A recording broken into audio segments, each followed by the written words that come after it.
We are back at Genesis 34 again today. We'll call it the Dinah incident. This is one of the least written about stories in the Bible historically because it is challenging what to do with it. God is not mentioned in Genesis chapter 34. He neither speaks, nor is spoken to, nor is he spoken of in this chapter. And I believe I've come to have an interpretation for why this, and my interpretation of this chapter falls in line with what we've already been talking to. God created man for fellowship with him. We saw that in the garden, in an idyllic situation where there was no sin. Man made a choice. That choice was to disobey God, and that disobedience broke the relationship. The man and the woman realized that they were naked. They were under judgment because of the choice they had made, and they fled from God, and they hid from God.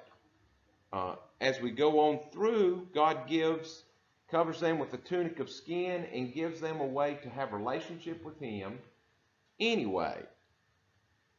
And he promises in Genesis chapter 3, verse 15, he promises to send a descendant, a seed, we call it. When we say seed with a capital S, is going to come one day and is going to fix this relationship, this sin problem that was caused by the disobedience. And we begin tracking at that point that seed and watching it, that line of descendancy that goes down. And we pick it up with Abraham. And what we see over and over in these stories is that God entrusts the line of descendancy, the promised seed, to these men and women, and they keep doing things to jeopardize it. But you know, the sub-theme to that is that God doesn't let things go out of control.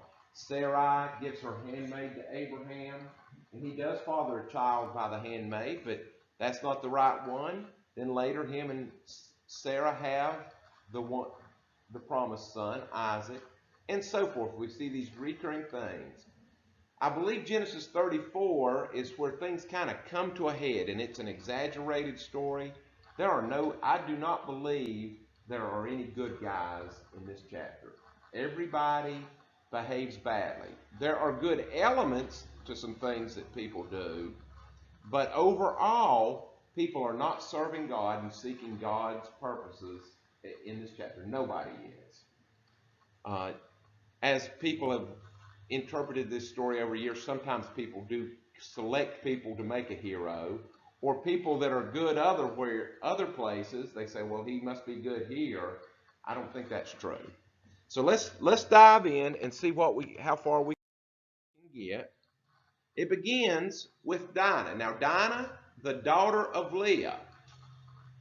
So far, the story has focused around Jacob. It is very telling that it starts off. Does it say Dinah, Jacob's daughter? Later it says that. But here, what does it say? This is Leah. Leah, the one that was not favored by Jacob. Leah was the wife he had to have in order to get to the wife he wanted, Rachel. We've talked a lot about Leah, whom she had borne to Jacob, Dinah. Dinah went out to see the daughters of the land. That one verse is loaded with information and, shall we say, innuendo about things good and bad. First, we have already met Dinah. We've been told about her in Genesis chapter 30, verses 20 and 21. Leah named her sixth son Zebulon, for she said, God has given me a good reward. Now my husband will treat me with respect. Was that true? Not really. That was her hope, but it didn't really come through. For I have given him 6 sons. And we went through and counted up how many had Rachel given at this point? 0. None. Again, I have said over and over, Leah was God's choice for the wife of Jacob. And Leah is the one who bore Judah, and the seed of promise, the line of descendancy, goes through Judah. And then she had another child. Later, she gave birth to a daughter named Dinah. Now, that word Dinah is the female form of Dan is to judge. Dinah is a female word that means judgment.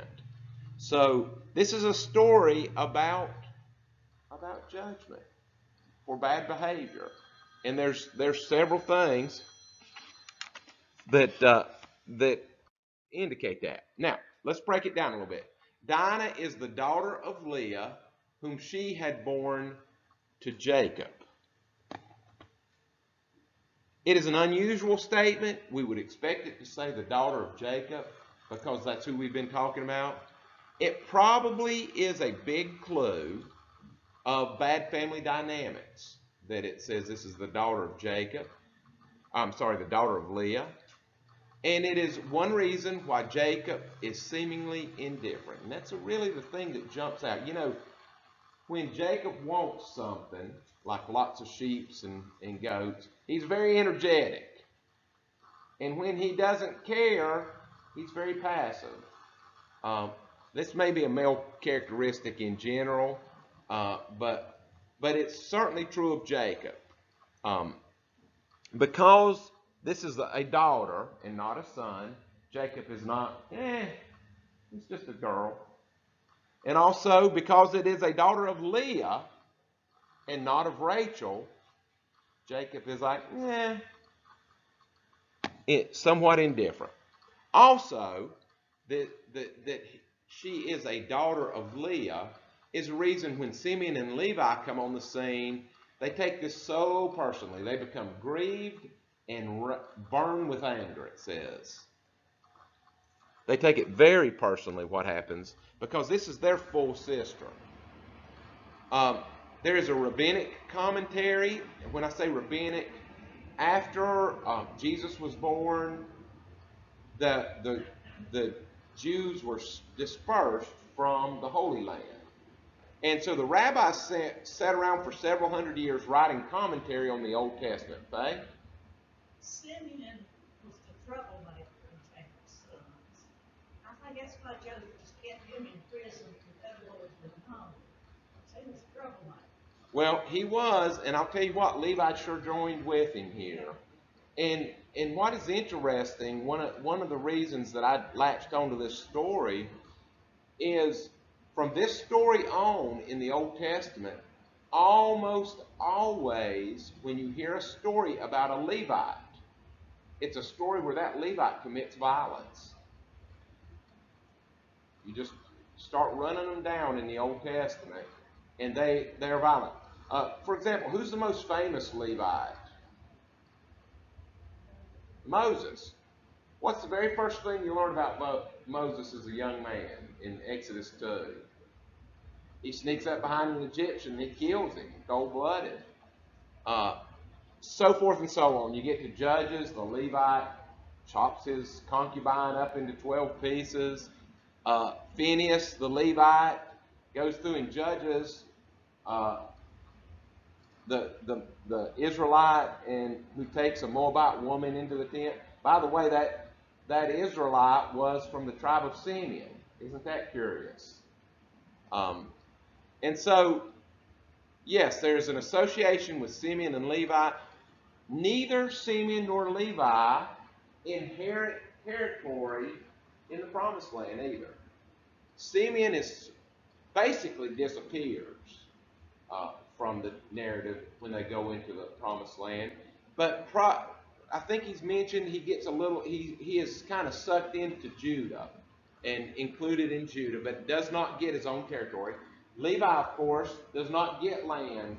They get some cities that they control, but they're not given their own thing. They become the priests, and so there's Levites sprinkled throughout all of Israel, but they don't get their own land.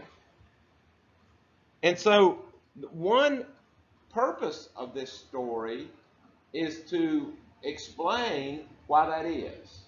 Why they are included as the 12 sons, but by the time we get to Israel back to the promised land, these two families, tribes, have basically disappeared and do not get their own land.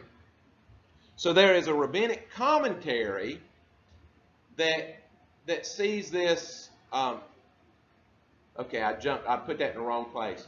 It says that Dinah went out to see the daughters of the land, and that commentary does not like Leah. I think you've been reading rabbinic commentaries, Faye, because the rabbis do not like Leah. They think Rachel is good and Leah is bad, and they say, well, in Genesis 30, chapter 30, verse 16, this is the story with the mandrakes, where Leah has mandrakes, and she gives mandrakes to Rachel so Rachel can have a child. And Rachel says, okay, I'll let Jacob come visit you tonight. And it says Leah went out of her tent, and as Jacob come by, she said, you've got to come see me tonight. And so they say that's a clue that Dinah is just like her mom. She goes out looking for trouble. Went out to see the daughters of the land. This phrase,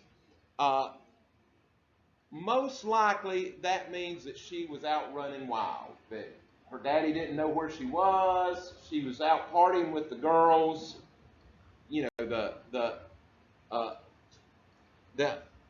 not unrefined girls of the land. In Hammurabi's code, which is a Babylonian code, number 141, it uses the Akkadian version of this same term to say a wife who went out of the home inappropriately, without permission, gives her husband reason to divorce her because she's acting badly when she does that, which indicates went out to see the daughters of the land is bad. Rabbinic Targum. Now, a Targum is when they translate the Bible from Hebrew to Aramaic. And actually, Hebrew and Aramaic are very similar. Aramaic is basically Babylonian. So when they came back from Babylon captivity, all the Hebrews spoke Aramaic. Jesus at home, when Martha would go and call him and say, Yeshua, come in the house, she would speak to him in Aramaic. That's what the Jews spoke. And so they began translating after Babylonian captivity. Ezra, Nehemiah, that time, they began translating the Old Hebrew into Aramaic. And originally a Targum was a straight translation of the Hebrew Bible. But later, as Hebrew phrases became less and less common, and people didn't know what they meant, it became a commentary. So they would give the translation into Aramaic, and then they'd tell what it meant. And that commentary is not inspired. Anyway, in the Targums, in Aramaic, they would call a cult prostitute, they'd use the phrase, one who goes out to the countryside. So a prostitute, so very likely this is indicating went out to see the daughters of the land, indicates wild behavior. She is a teenager. Her dad, she's rebellious, as all teenagers are, but she don't think her dad cares about her. And you know what? He is very passive in this story. He does not respond to anything bad that happens to her. He only responds when they start talking about, you could get rich off this, Jacob. Oh, really? Well, let's discuss that. All right, that phrase, daughters of the land, when that's used in Genesis, or that concept of the women who live here in the promised land that aren't from our family, what does that mean?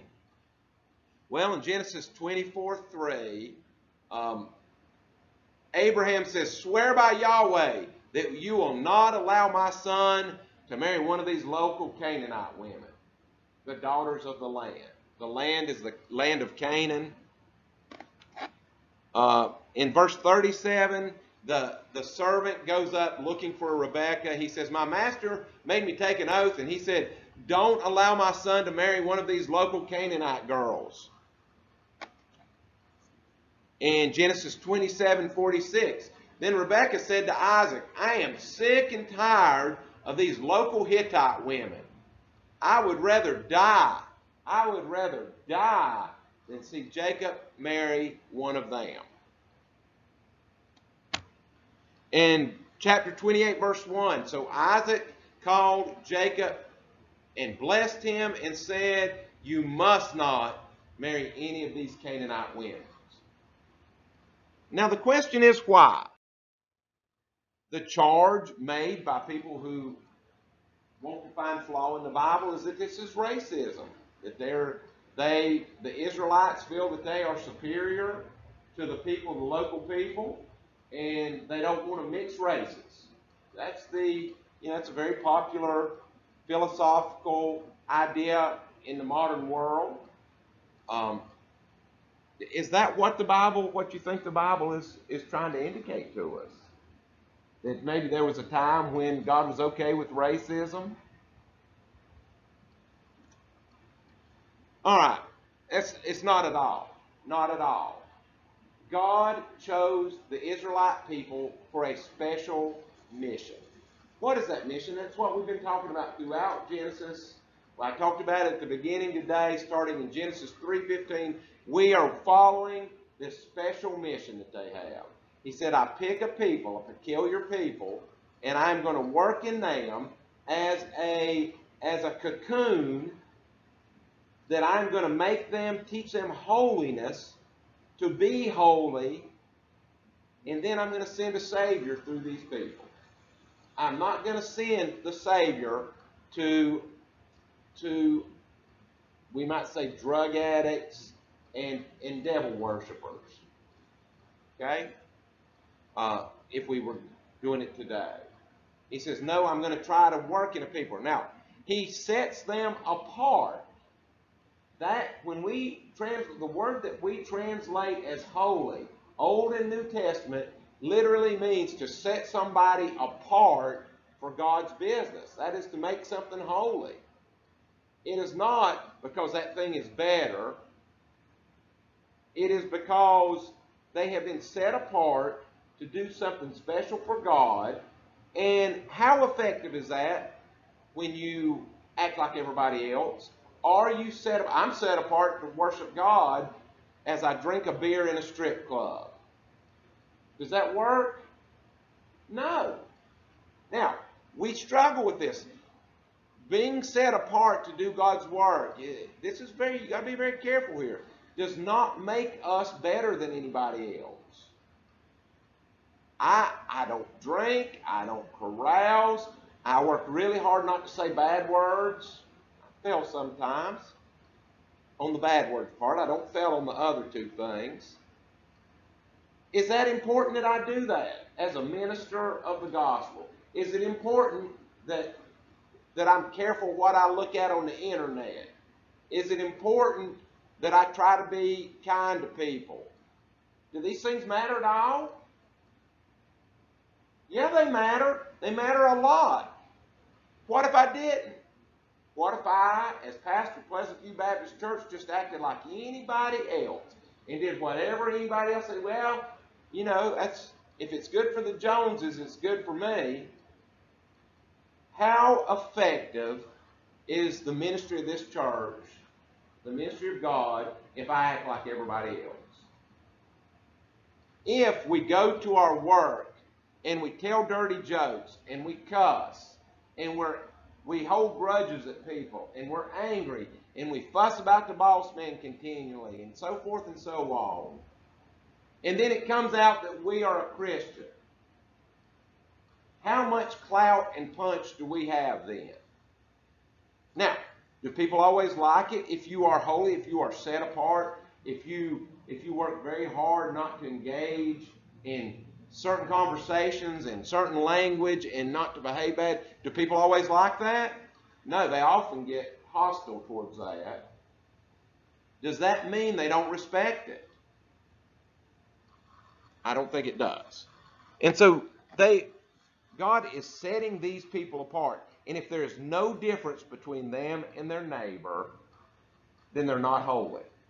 And then God is simply sending Jesus as a common person. How holy is Jesus if he's born to unholy people. And so you got to keep your eye on the ball here. Are they holy if they are the same as everyone else? I've talked about that. What if the seed bearer, okay, so they're carrying the seed, this line of descendancy. What if one of those females gets pregnant by somebody who is not in the line? So we've got Abraham, Isaac, Jacob, Judah, and so forth on down. Look in Matthew, look at the line of descendancy.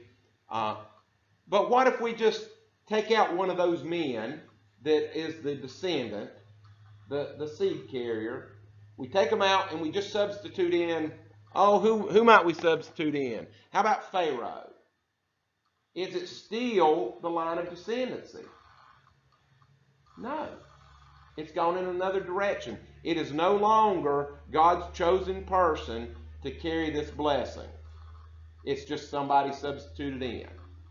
Well, what if it's Abimelech? Abimelech got a couple times that he was almost in the position to impregnate the Hebrew woman.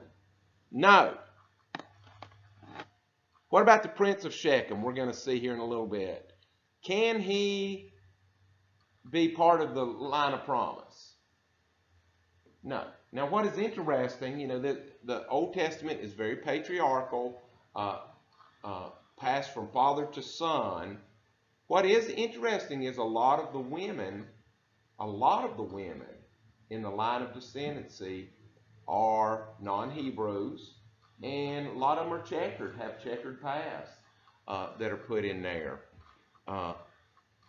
But I'm just saying, I'm trying to make it clear, I do not think that this has anything to do with the Israelite race. This is about God's work and about His holiness and the necessity of maintaining holiness. And is it still holy? The point of that is it still holy if we substitute in people that are not chosen by God? And the answer is no. They're no longer set apart. Then it is common. Then this seed is something that is common to all men.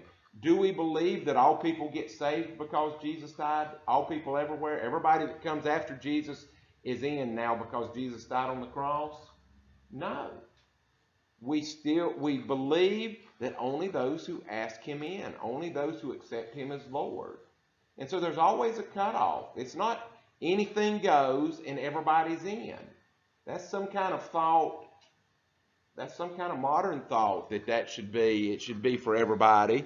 And that there's no accountability and no responsibility for the choices we make. And we just automatically get in. We live. What's the point of being here? If that's true. What's the point of sin at all? Sin serves no function. It's just God just put in sin to torment us. And then we all get to go to heaven. Anyway, getting into large theological things there. Let's track the possible seed bearers that we have seen so far. The women who are carrying this promise. There was Sarah. Does Sarah check for a seed bearer? Yes. What about Hagar? Hagar got an opportunity. Hagar actually had a child by one of the patriarchs. Does that make her a seed bearer? No. No. She wasn't chosen. She actually had one before Sarah. God said no. Sarah is the chosen. What about Rebecca? She gets a big check. Then we have Leah, Rachel, Bilhah, and Zilpah. These are the wives and concubines of Jacob. Not sure. It is in fact Leah, not the other ones, for the line of descendancy. Now we've debated a little bit. That doesn't mean that Rachel doesn't serve a purpose. That doesn't mean that God rejects these other women. That just means that His promised seed is coming through Leah, and He has some good things with Joseph in mind. So who is the next? As we're going through, we've named the women so far. Who is the next Israelite woman mentioned after Bilhah and Zilpah? As you go through, the next Hebrew woman mentioned is Dinah. Now, that doesn't necessarily mean she's the seed bearer, but she is a representative of an Israelite woman. Do we just give the potential mothers of the seed, do we just give them away to whomever?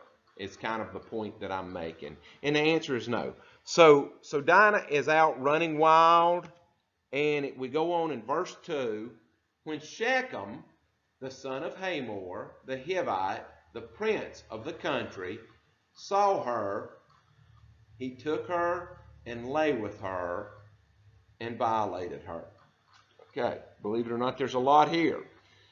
We talked a little bit last week about Shechem being a strategically located city. It's a fortified city. The word Shechem means shoulder, and it is a city, a fortified city that sits on the shoulder of Mount Ebal. We have Mount Ebal on one side. We have Mount Gerizim on the other. Mount Gerizim, if you remember from last week, is where the Samaritan temple is. And there's a road that comes down between the two of them. And so this is the fortified city to guard that invasion route into the heart of the land. And he is the son of Hamor. Hamor is the king. He is a Hivite, and we don't really know. There's a lot of mystery around the Hivites. Sometimes it is hard to distinguish in the Old Testament between the Hivites and the Horites. But this is I think this is a subcategory of Canaanite, I would say. But we don't know exactly how. He is the prince of the country. He saw her, he looked at her, and then he took her, lakah. That is to take something, to grab something. And here it says in the New King James, he lay with her. In the Hebrew, the Masoretic text that we usually prefer for Hebrew readings, it says he lay her. And the word her in there, without getting complicated, a more literal reading is he lay her, which is unusual. The lay with her softens it, and it indicates that it could be a consensual relationship to lay with her. She could say yes. He lay her indicates more of a violent or violation thing. It says he violated her. That word, the Hebrew word there for violated, it is in the PL tense, which is a very intensified version of the verb. Could mean to oppress, to depress, to afflict, to humble, to humiliate, to mishandle. A lot of different words. But when it is in the PL, as this is, it's a more aggressive term. We see examples of that in Genesis 15:30 when God makes the covenant with Abraham, and he forecasts to Abraham that the children of Israel are going to go down to Egypt for 400 years, and it uses this word in the PL tense, and it says they will be oppressed or enslaved for 400 years. And so that's one way that word's used. But then this idea of rape we see very clearly in Deuteronomy 22:24, in 22:27, in Judges 19:24. That's that awful episode in Gibeah where the Levite throws his concubine out and the men attack her and they rape her all night long. And the same story is repeated in Judges 20:5. So there it is clearly a violent sexual assault. Whether or not there was consent doesn't really matter. It is still considered bad.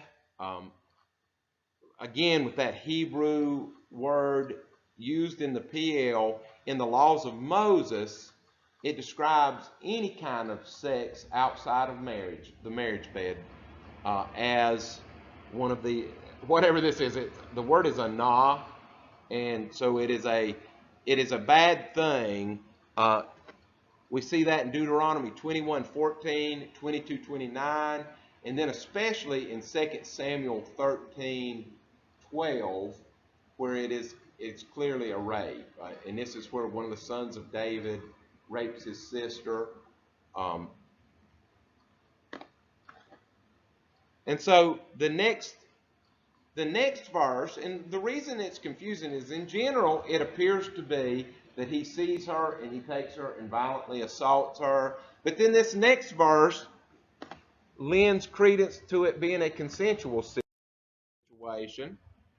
Then Shechem's soul was strongly attracted to Dinah, the daughter of Jacob.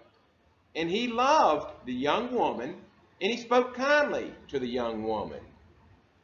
So Shechem spoke to his father Hamor, saying, "Get me this young woman as a wife." Now, I highlighted young woman because that's two separate terms that are translated the same way. And I always dislike it when the New King James, I like the New King James, it's a good translation, when it translates two different words as the exact same word. So the first time you see young woman, that is a na'ara, which is a young woman, a young lady. That second word, young woman, he says, "Get me this young woman as a wife." There he says, "Get me this little girl as a wife."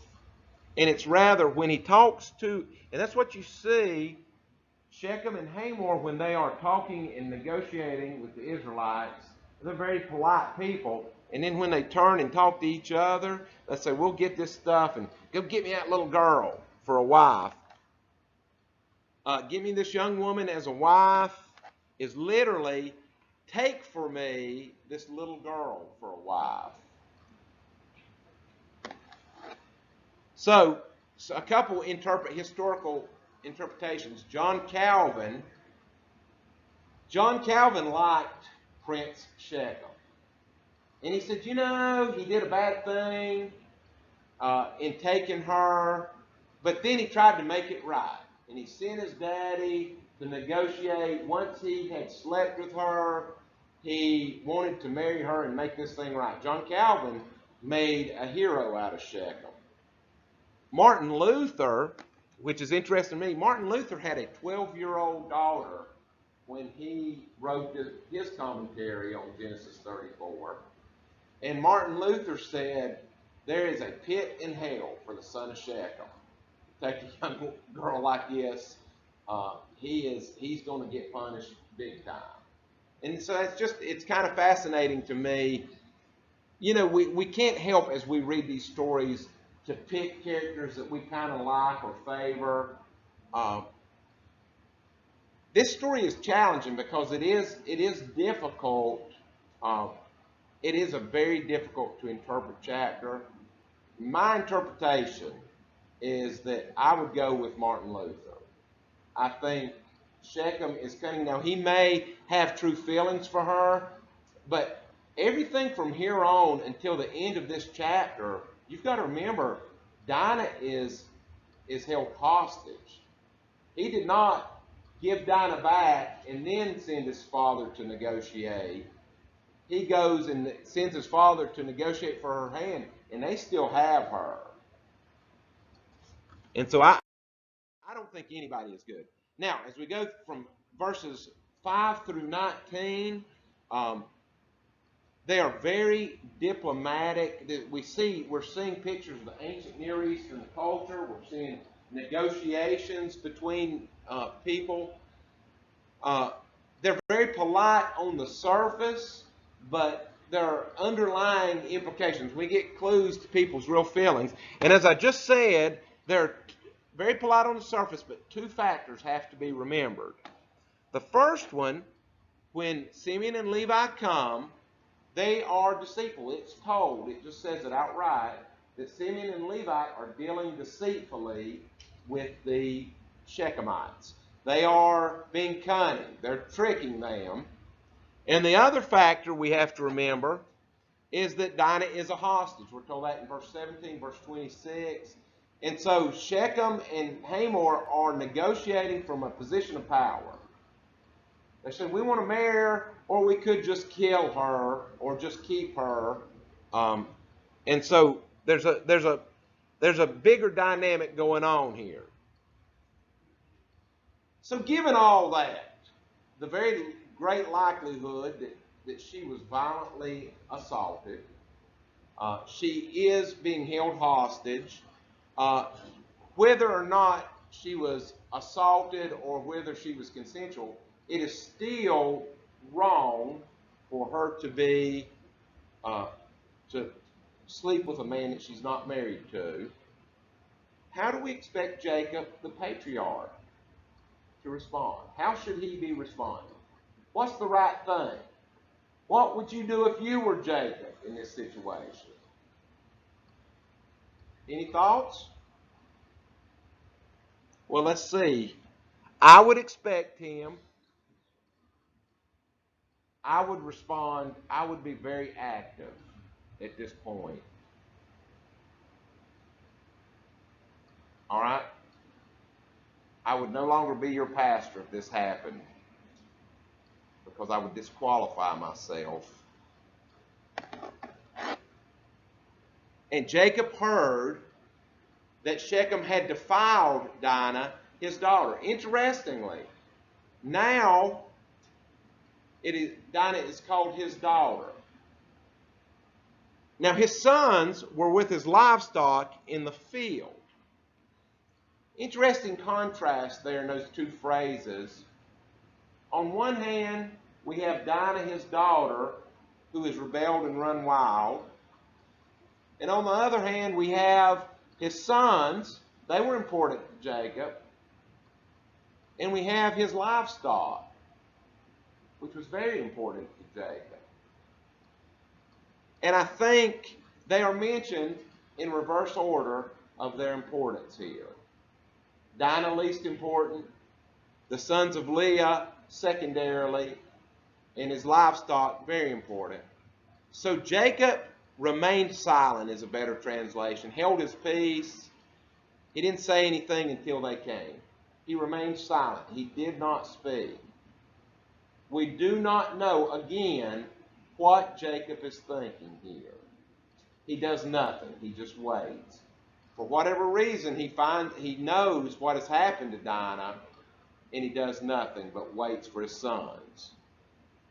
Verse 6, then Hamor, father of Shechem, went out to Jacob to speak with him.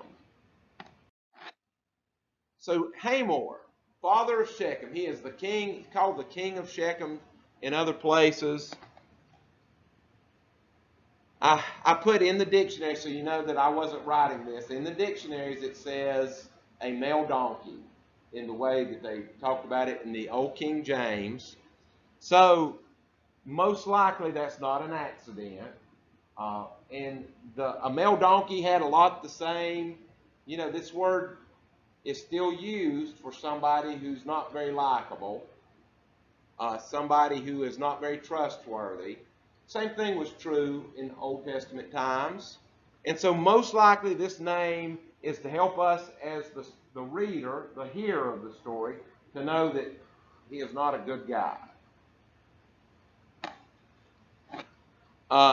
That word appears 109 times in the Old Testament, 13 times as his name. His name is spoken 13 times. The other 96 are for a male donkey, which would be, to name somebody a male donkey, again, that would be a pejorative, a negative. Also, another possibility in the ancient Near East, a donkey was often sacrificed to seal a treaty. And so it very well could be that this name is to indicate that he is a negotiator. And he is one with whom you could make a treaty with. My guess is that both are in play here, that there's a double meaning intended. This is the king of Shechem, the negotiator, and a male donkey as a pejorative, as a negative name there. And the sons of Jacob came in from the field when they heard about this incident. Again, a little bit ambiguous there. They don't say that Jacob sent for them. He just waited patiently. And it came to their attention. Now, did they do the same thing? They said, well, sure, we've got a lot to do here. Maybe we can take care of it this evening when we go back for supper.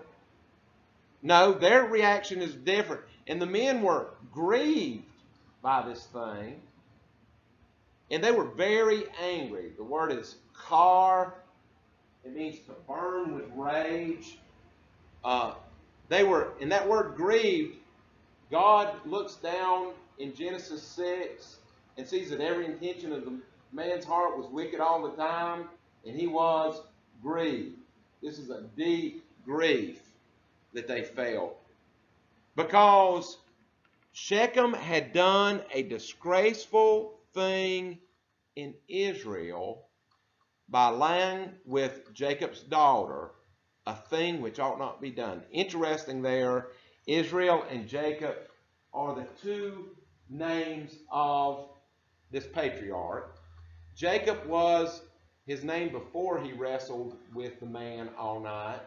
Israel was his name after. And so you might say Jacob was his name before he got saved, and I'll put that in quotation marks. Israel was his name after. Both these things, both names are used. To me, possibly, this might indicate that don't matter which Jacob we're talking about, this is a thing which ought not be done. And so I think right there is your answer to, is this okay, what has happened? No. No way you spin this thing has Shechem done an okay thing. In addition, when Simeon and Levi are arguing with Jacob at the end of the story, I think it's verse 31, they say to Jacob, you're letting treat our sister like a prostitute and you're doing nothing. That's another indication that it was a very bad thing. So, in whose opinion? Who is speaking when it says, and this is one of the things about anything written down, there's always there can be a little bit of vagueness in it. Who is saying this is a thing that ought not be done? In whose opinion is this a bad thing? Is it Jacob's opinion? What about the sons? I think there's a strong indication that it could be the sons. What about the narrator?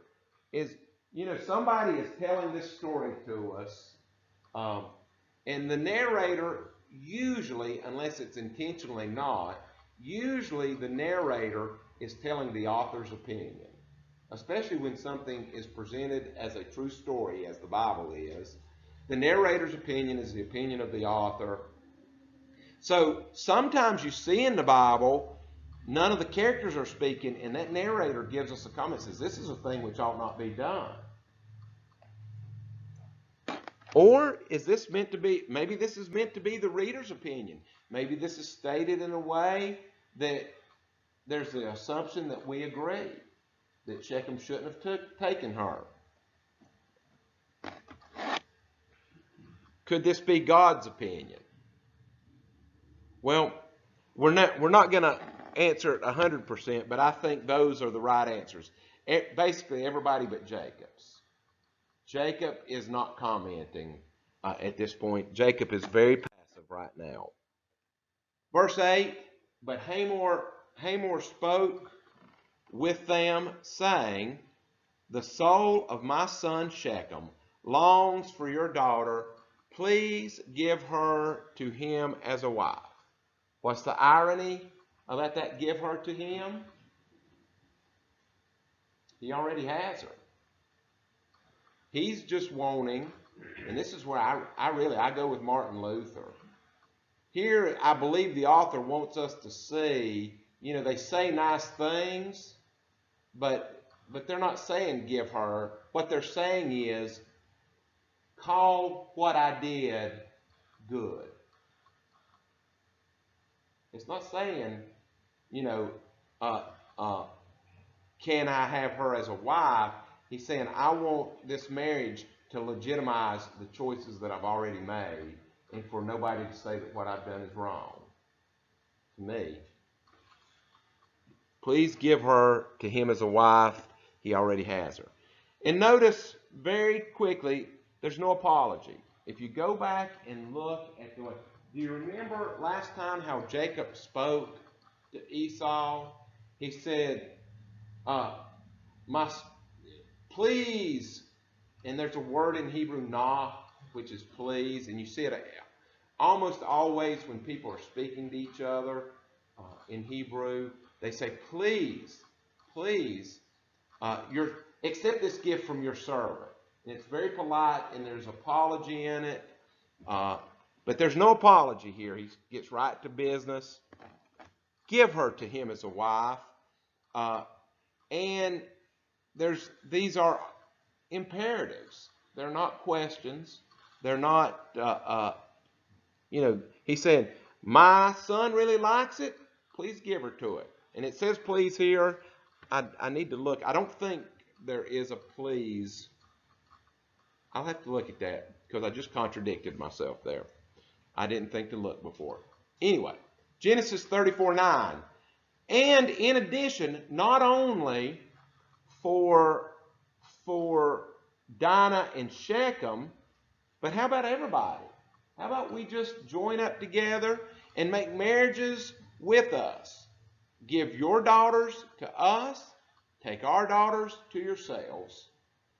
So you shall dwell with us, you shall stay here, and the land shall be before you. You can go freely wherever you want. Dwell and trade in the land and acquire possessions for yourselves. Couple things about that. What does Jacob love? What do we know? Now he likes Rachel. What else does he like? He likes land and he likes stuff. He likes sheep and goats. And so they are speaking to, if this was me they were negotiating with, they'd say, here's a card, go to Burger King every day and eat for free. And I'd say, well, she is about marriageable age, So they are offering Jacob what he loves. Another thing, has anybody else promised Jacob anything like this other than Hamor?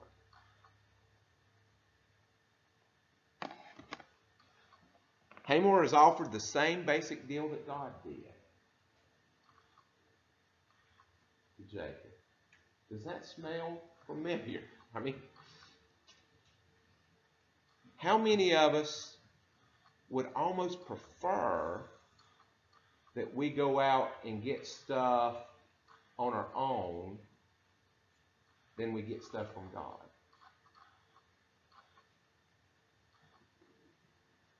And I think the author is tapping on that instinct.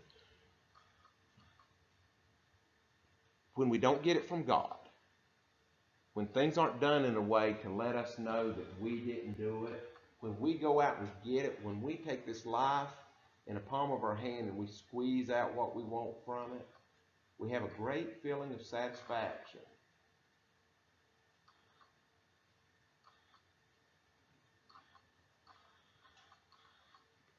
God wants us to rely on Him and to see Him as the author of our bounty, of our success. And to appreciate it in that way, even when we've played our part in it. That we appreciate that God is working a plan, and in His plan, He has given us material provision. So this act, however Shechem and Dinah came together, it is prohibited in the law. In Deuteronomy 7:3, nor shall you make marriages with them as you go through the land. When I send you, Deuteronomy is Moses' farewell speeches as they were standing camped on the banks of the Jordan, getting ready to go in to the promised land. He says, when you go into this land, you shall not do this and this and this, nor shall you make marriages with the people of the land. You shall not give your daughters to their sons, nor take their daughters for your own son. So this, what Hamor is offering, is anticipating later the laws of Moses coming, the laws to teach the Israelites, the ex-slaves, the difference between right and wrong, how to live in a way that honors God. And Hamor is offering the exact opposite of God's way. Who cares where it comes from as long as you get it? Well, the Bible cares how we behave. And the Bible cares where we get our riches from. We go on to verse 11, and I'm probably going to have to cut off here pretty soon. We're moving faster than I thought we would through Genesis 34. Verse 11, then Shechem said to Jacob, Dinah's father, and to her brothers, let me find favor in your eyes, and whatever you say to me, I will give. All right, I don't think he's genuine here. But again, it's very polite, and he comes across very polished, very charismatic. Ask me ever so much dowry and gift, and I will give according to what you say to me, but give me the young woman as a wife. And there it is, it's said again. I believe that last line again is to show that he is disingenuous. He says, give me the daughter. Just say that what I've done is all right, and I will reward you. I think there's always opportunities for believers to cut corners and to wink at mischief and misbehavior, to take shortcuts. And I think he's offering them a shortcut here. I'm offering you what God offered. You just need to accept my way and endorse what I say is right and wrong. I think we feel a lot of pressure in the world today to embrace a lot of things that modern culture is saying these things are now good. Not only are they not bad, you should celebrate these things and applaud these things and these behaviors. And if you do, we'll like you. And if you don't approve of these things, then we'll name you hateful. We'll name you hateful. Nobody will talk to you or be nice to you anymore. I think that's not a new thing. I think ever since God began setting people apart for a mission, making them holy, sanctifying people, there has always been temptation and pressure to collude. And when Christians are most hated, it's when they say, no, there's a standard that is God's standard, and I'm going to stand on that standard, and I'm not going to bend to it. I think that's when we pull the most wrath from cultures. I think I'm going to stop there for this week. Okay, yes, so we'll we'll pick up in verse 13 next time, and we'll see how the sons of Jacob, Simeon and Levi, respond. Now I'll go ahead and warn you, don't expect heroic, godly, don't expect Simeon and Levi to say a prayer and ask God for help and deliverance and then act godly, because it ain't going to happen. You're not going to get a hero. In my opinion, unless you're John Calvin, you're not going to get a hero from chapter 34. And I will say, in that same vein, when I examined this chapter for the violent content, and you know, my whole thing in my dissertation was about evaluating what violence is appropriate, what violence in the Old Testament is inappropriate. So appropriate would be violent because you are protecting your family or whatever and honoring God in that. The necessary violence. Generally, what the police do when they have to be violent is appropriate violence and honors God because they're protecting the rest of us. Inappropriate violence would be like murdering somebody, killing people for your own purpose, being violent, bullying people. That's inappropriate.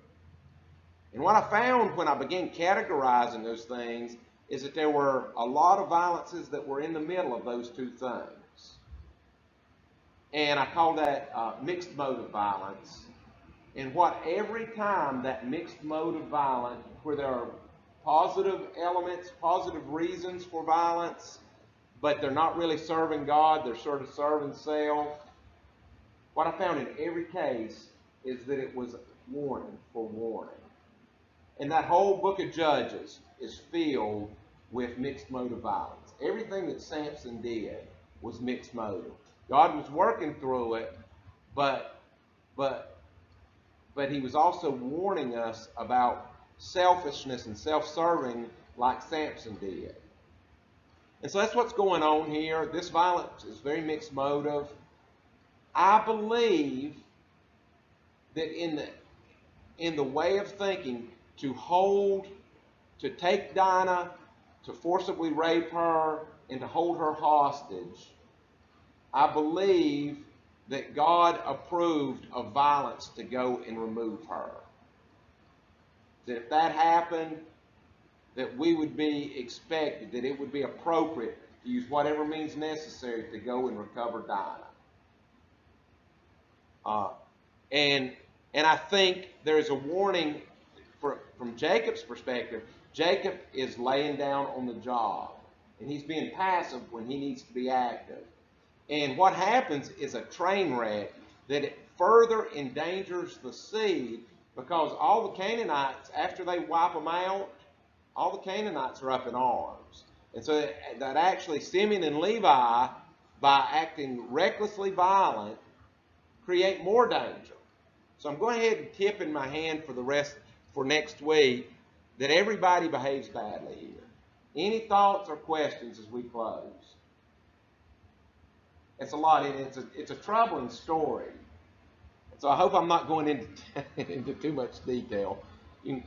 Dot, if I'm saying too much, you go like this, and I'll know to back off a little bit, okay?